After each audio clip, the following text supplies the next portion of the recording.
अस्सलाम वालेकुम दोस्तों, क्यूरी है मेरे पास और इसको एड्रेस कैसे करना है इसलिए मैं आज का ये ब्लॉग बना रहा हूँ। एक साहब है जिन्होंने रब्ता किया, जी मुझे फ़िलिपाइंस का वीज़ा चाहिए। रीज़न ऑफ विज़िट क्या है? जी मुझे अपनी गर्लफ्रेंड को मीट करना है। क्या इस तरह वीज़ा लग सकता है? नंबर वन, मैं बड़े इंपॉर्टेंट नोट पे बात करूँ। लोग तो हमेशा मज़ाइका खेस अंदाज में रहते हैं, लेकिन मेरा चैनल बहुत सीरियस टोन के ऊपर है और मैं हमेशा कोशिश करता हूँ कि आपको प्रॉपरली गाइड करता रहूँ। जी गर्लफ्रेंड से मिलने जाना है, जी फ़िलिपाइंस का वीज़ा चाहिए। और एक और बैंक स्टेटमेंट है। जी बैंक स्टेटमेंट तो है, लेकिन 6 महीनों से बैंक इस्तेमाल ही नहीं कर रहा हूँ। अच्छा ठीक है, भी मान लिए। If you not using a bank statement from past 6 months, ठीक है मान ली आपकी बात। तो how you can apply visa? आपके पास बैंक स्टेटमेंट ही नहीं है। बैंक स्टेटमेंट से मुराद ये नहीं है कि अकाउंट में 90 लाख रुपये पड़ा हो। That doesn't mean. Bank statement से मुराद ये है that defines your income and defines your expenditure, और वो करंट होना चाहिए।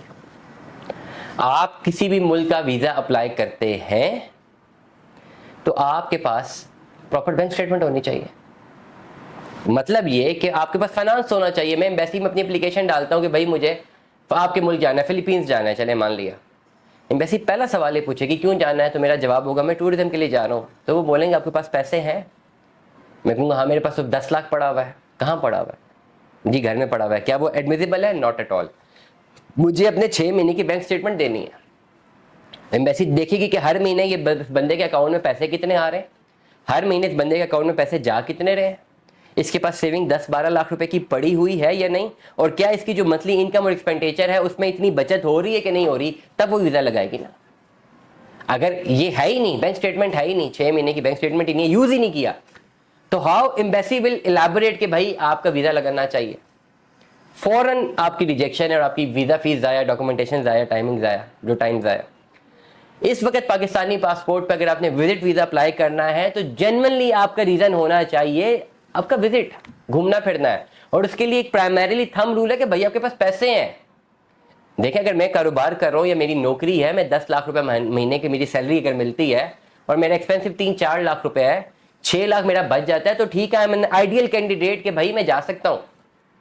लेकिन अगर मेरी तनख्वाह या किसी की भी तनख्वाह, एक मिडिल क्लास बंदे की तनख्वाह लाख रुपए है, वो 80,000 90,000 महीना खर्च करता है, 10,000 की बचत भी नहीं कर पाता, वो कैसे एप्लीकेशन डाल सकता है भाई मैंने विजिट के लिए जाना है? एम्बेसी कहेगी ना भाई आप यहाँ पे अपने एक्सपेंसेस नहीं मीट कर पा रहे, अब जाओगे कैसे? इसका मतलब ये है कि झूठ बोल रहे हो, गलत वीज़े की एप्लीकेशन डाल रहे हो, हमें बेवकूफ़ बना रहे हो कि भाई विजिट वीज़े पे जाना है और जो है वहाँ पे जाके स्लिप करना चाहते हो, आपके वीज़े रिजेक्ट हो जाते हैं।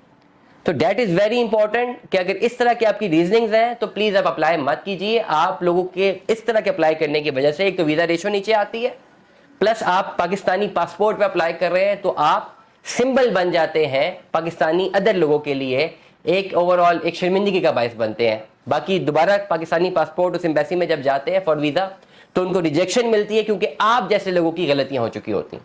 दुआ में याद रखिएगा, अपना बहुत सारा ख्याल रखिएगा। स्टे ट्यून में। अल्लाह हाफ़िज़।